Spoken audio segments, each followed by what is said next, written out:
కవిత ఒక కేసీఆర్ కూతురు కాకపోతే గుర్తింపే లేదు, ఒక సాధారణ ఎమ్మెల్సీ మాత్రమే, ఆమె పట్టించుకోవాల్సిన అవసరం లేదన్న వ్యాఖ్యలు చేశారు. ఇప్పుడు ఇక ఏం చెప్పాలన్నా నీకు నా బాధ. నేనేమంటున్నా అంటే అనుచితమైనటువంటి వ్యాఖ్యలు ఒక ఇంటి ఆడబిడ్డగా నా మీద చేస్తే యావత్ తెలంగాణ బాధపడి అనేక మంది ఎక్కడికక్కడ డైరెక్ట్గా రియాక్ట్ అయినారు. మరి ఏమైందో ఏమో నాకు తెలియదు, కానీ బీఆర్ఎస్ పార్టీలో ఉన్న అన్నదమ్ములకు వాళ్ళు మాత్రం ఎవరు రియాక్ట్ కాలేదు. ఎందుకు కాలేదు అన్నటువంటి విషయం ఒకటి ఆలోచించాలి. రెండు, మీ అందరికీ తెలుసు నేను ఎప్పుడు కూడా నిర్దిష్టమైన సమాచారం లేకుండా మాట్లాడను. ఇవాళ నేను చాలా నిర్దిష్టమైన సమాచారంతో చెప్తున్నా. ఆ వ్యాఖ్యల వెనుక ఒక బీఆర్ఎస్ పెద్ద నాయకుడి హస్తం ఉన్నది.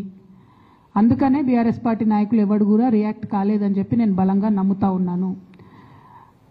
ఆ కుట్రలు చేసిన పెద్ద నాయకులు ఏమనుకుంటున్నారంటే నా దగ్గర ఎవరో 10 మందిని పెట్టి నా దగ్గర జరిగే అంశాల సమాచారం ఎప్పటికప్పుడు తీసుకుంటున్నామని చావు తెలివితేటలు ప్రదర్శిస్తున్నారు. కానీ ఆ బాగా పెద్దగా ఉన్న నాయకుడికి అర్థం కావాల్సింది ఏంటంటే అక్కడేం జరుగుతుందో కూడా నాకు సమాచారం వస్తూనే ఉంటుంది. సో మీరు ఏ టైంలో ఎవరిని కలిశారు, నా మీద వ్యాఖ్యలు చేయడానికి మీరు ఎవరిని ప్రోత్సహించారు, మీరు ఎంత కింద స్థాయికి దిగజారి ఒక ఆడబిడ్డ మీద అటువంటి వ్యాఖ్యలు చేయించారు, ఇవన్నీ కూడా నేను చూస్తున్నా, గమనిస్తున్నా. నేను బలంగా కర్మ సిద్ధాంతాన్ని నమ్ముతున్నా. నేను మళ్ళీ చెప్తున్నా, ఇవాళ మీరు నన్ను ఒంటరి చేసి ఏదో చేయాలని అనుకోవచ్చు, నా మీద ఇటువంటి వ్యాఖ్యలు చేపించి శునకానందం పొందొచ్చు టెంపరీగా, కానీ దేవుడు అనేవాడు ఉన్నాడు. ఖచ్చితంగా అది మీకు తిరిగి కొట్టే సమయం వస్తుంది. ఒకటి.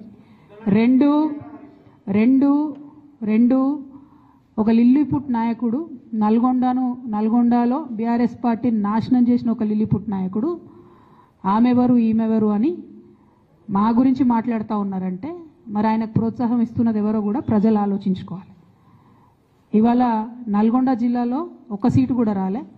ఆయన సీటు సావు తప్పి కన్నులొట్టవైన చందంగా చివరి నిమిషంలో అనుకోకుండా గెలిచినటువంటి సీటు.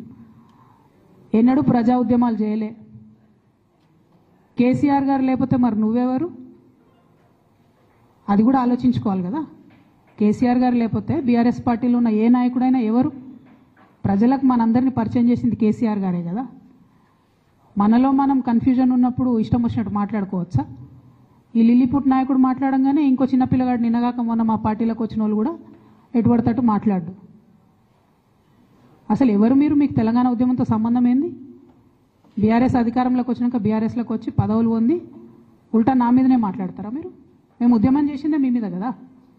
చిన్న పిల్లగానిలా ఉండు బాబు. నువ్వు పెద్దవాళ్ళ విషయాల్లో తలదూర్చకు, తెలియని విషయాల్లో అసలే తలదూర్చకు.